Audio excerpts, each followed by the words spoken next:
नमस्कार, स्वागत है आप सभी का हमारी बेहद खास पेशकश शेयर बाजार सबका अधिकार। हमारी एक ऐसी मुहिम जहां पर हम चाहते हैं कि जितने ज्यादा लोग शेयर बाजार से जुड़ सके, जितना ज्यादा हो सके हम कोशिश करते हैं कि आपको आपकी आर्थिक रणनीति के लिए मार्गदर्शन दिया जाए और कैसे शेयर बाजार से जुड़कर आप अपने फाइनेंशियल पोर्टफोलियो में एक ऐसा तड़का लगा सकते हैं जहां महंगाई से ज्यादा रिटर्न आपको मिल सकता है, बशर्ते कि आप योजनाबद्ध तरीके से आगे बढ़े। इस शो में आप भी भाग ले सकते हैं। सवाल पूछने के लिए जो क्यूआर कोड आपके स्क्रीन पे फ्लैश हो रहा है उसे स्कैन कर लेना है। स्कैन करते ही आप एक व्हाट्सएप नंबर से जो है वो जुड़ जाएंगे और वहां पर अपने सवाल आप छोड़ सकते हैं। सवाल स्टॉक स्पेसिफिक भी हो सकते हैं और शेयर बाजार के कामकाज को लेकर कोई सवाल पूछना चाहते हैं, कोई फाइनेंशियल गोल्स सवाल आप छोड़ सकते हैं। सवाल स्टॉक स्पेसिफिक भी हो सकते हैं और शेयर बाजार के कामकाज को लेकर कोई सवाल पूछना चाहते हैं, कोई फाइनेंशियल गोल्स जुड़ा हुआ सवाल पूछना चाहते हैं, वो भी आप हमें भेज सकते हैं व्हाट्सएप नंबर पर। यूट्यूब पर अगर देख रहे हैं तो यूट्यूब को भी आगे बढ़ाते हैं। और इस खास पेशकश में हमारे साथ जो मेहमान जुड़ गए हैं, रेलिगेयर ब्रोकिंग से अजीत मिश्रा और देवांग शाह हमारे साथ इस पेशकश में जुड़े हुए हैं। आप दोनों का स्वागत है इस खास पेशकश में। और चलिए पहला सवाल लेंगे। हमारे दर्शक इमरान हमारे साथ क्या फोन लाइन पर हैं? इमरान, हेलो इमरान, हाय, नमस्कार, गुड मॉर्निंग। कहाँ से बोल रहे हो आप? मैं गुजरात से बात कर रहा हूँ मैडम। ओके, बताइए, कोई स्टॉक स्पेसिफिक सवाल पूछना चाहते हैं शायद? हाँ, पीएनबी बैंक का है मैडम। कितना नीचे जा सकता है, क्योंकि वो 2 बार तो अपना 52 वीक लो टच कर चुका है। तो हाँ। वो जानना था अभी स्कोर कितना नीचे जाएगा और 30 भाव के आसपास कभी आएगा कि नहीं आएगा, अभी कितने टाइम में आएगा? आपकी बाइंग प्राइस 96 है? हाँ मैडम। ठीक है, कितना समय आप देना चाहेंगे? और नहीं, प्रॉफिट मिल जाए तो उतना बेस्ट है मैडम, वो टाइमिंग का तो कुछ नहीं है। हाँ। और आजकल तो पोर्टफोलियो को देखकर मैडम वो डिम्पी जी अलग अलग बोलते हैं ना, तो हमें भी ऐसे विचार आने लगते हैं। वो पोर्टफोलियो को देखकर गाना याद आ जाता है, ये लाल रंग कब मुझे छोड़ेगा। नहीं, काफी हेवी क्वांटिटी भी है आपकी। अजीत, आपके पास मैं आऊंगी। 95.9 के आसपास हमने देखा है पिछले 5 दिनों की अगर हम बात करें तो चार्ट के मुताबिक अजीत ये स्टॉक जाता हुआ देखा गया है। लेकिन अब ये और कितना समय दें? एक रिकवरी मोड पे चार्ट के मुताबिक तो दिखाई दे रहा है, लेकिन 96 के पार अगर जाता है तो इनको किस स्टॉप लॉस के साथ अब रुकना चाहिए? शुक्रिया कविता, देखिए यहाँ पे इमरान काफी बेटर पोजीशन में है। बहुत सारे इन्वेस्टर्स के जिन्होंने इसको काफी हाई लेवल्स पे, तो अभी 96 कुछ दिनों पहले की बात है, शायद उन्होंने उन्हीं लेवल्स पे बाय किया है, शायद पहले भी बाय किया होगा, बट 96 अभी हाल फिलहाल में हमने देखा था स्टॉक ने रीटेस्ट भी किया था। अभी की जो सिचुएशन है बैंकिंग सेक्टर को अगर लेके देखें तो अभी तक banking as a sector outperform किया है इंडेक्स को इस पूरे डिक्लाइन में। तो कल का सेशन जैसे कि शुरुआत अच्छी नहीं थी, बट एंड पे आपने जैसे देखा कि बैंकिंग में रिकवरी आई, तो एक उम्मीद अभी भी बनी हुई है कि आउट परफॉर्मेंस कंटिन्यू रहेगी जब भी मार्केट में एक रिकवरी का टोन वापस आएगा। इसमें पीएसयूज में थोड़ा सा मुझे लगता है कि अंडर परफॉर्मेंस जरूर चल रही है within the banking space, but PMB मुझे लगता है कि as a time price wise correction is almost over. Time wise ये करेक्शन हम देख रहे हैं बिकॉज स्टॉक अपने जो प्रीवियस स्विंग लोज के पास ही कंसोलिडेट कर रहा है। तो अभी टाइम वाइज मुझे लगता है शायद 1-2 हफ्ता और शायद कंसोलिडेशन में निकल जाए। मेरा ये मानना होगा इमरान जी की कि क्वांटिटी काफी ज्यादा है, क्वांटिटी थोड़ी सी कम कर लें, करंट लेवल्स पे ही, ज्यादा नुकसान नहीं है उस पॉइंट ऑफ व्यू से अगर मैं कहूँ, क्योंकि अगर ये नेक्स्ट लेग में 87-88 के लेवल दिखा सकता है which is a normal correction in current market scenario, तो पोजीशन मेंटेन करना थोड़ा सा मुश्किल हो जाएगा। वहीं पे 96 को ब्रेक करने के बाद 100-105 तक के लेवल्स, तो जो पोजीशन ये इजीली मेंटेन कर सकते हैं उसको ये होल्ड करें 96 के ऊपर करीब 102 तक के टारगेट्स के लिए। जी बिल्कुल, इम्पोर्टेंट अपडेट्स खास करके लेवल्स पीएनबी को लेके स्टॉक जो है अपना डेज लो पे है, ऑलमोस्ट 1% गिरा है। लेकिन देवांग जी, आपके लिए एक सवाल आने वाला है और ये जो है हमारे नए जो कॉलर है उनसे आने वाला। शेयरों की संख्या सीडीएसएल की रखी है, 1530 के भाव पे इन्होंने खरीदारी की है। 3 साल का इनका नजरिया है और इसके साथ ही जो है सीडीएसएल को लेकर पिछले दिनों जो एनएसडीएल के आईपीओ की भी खबरें आई, उसकी वजह से भी फोकस में रहेगा। तो सीडीएसएल हालांकि अच्छे खासे नुकसान में है। अजीत जी बताइए, 3 साल के लिए क्या रणनीति रखी जाए? देखिए प्रशांत, काफी स्ट्रॉन्ग परफॉर्मेंस थी जो लास्ट लेग हमने देखा था स्टॉक में, जब एक सर्ज आया था फ्रॉम रफली अराउंड 500 to 1900 मार्क, तो एक नॉर्मल करेक्शन के दौर में अभी हम देख रहे हैं स्टॉक को गुजरते हुए। प्राइस वाइज डिक्लाइन आया है, काफी शार्प लग रहा है, बट मुझे लगता है कि अभी यहाँ पे 1100 से 1150 के जोन के पास मल्टीपल सपोर्ट्स हैं जो कि स्टॉक के डिक्लाइन को रिस्ट्रिक्ट करेंगे at least in the near future. एक रिकवरी की पॉसिबिलिटी जो करीब स्टॉक को 1400 से लेकर 1500 तक के जोन तक एक बार दोबारा से हेल्प कर सकती है एक रिबाउंड करने के लिए। तो क्योंकि इनका लंबी अवधि का नजरिया है, नहीं 3 साल तक ये डेफिनेटली पोजीशन करने की सोच रहे हैं, उस हिसाब से इनको और नीचे के लेवल जैसे करीब एक बार 1100 के लेवल्स 1000 के लेवल्स के बीच में अगर कहीं स्टॉक मिलता है वहां पे ऐड करने की रिकमेंडेशन होगी, कंसिडरिंग कि लॉन्ग टर्म ट्रेंड अभी भी अप है और नेक्स्ट लेग में 1500 को क्रॉस करने के बाद नए हाई बनने की पॉसिबिलिटी ज्यादा है। ऑलराइट, आगे बढ़ते हैं और YouTube के सवालों पर फोकस करते हैं।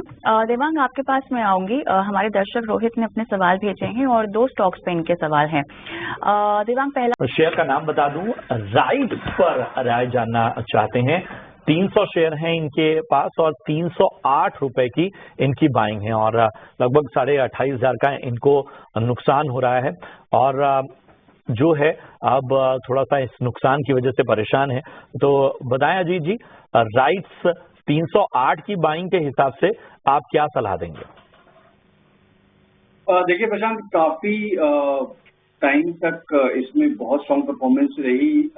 मार्केट के हाइस के जो टॉप हुआ उसके साथ ही इसमें करेक्शन जिसमें कि ऑलमोस्ट 50% स्टॉक को पनिश किया, मीन्स रिट्रेस कर दिया है फ्रॉम द रिकॉर्ड हाइज।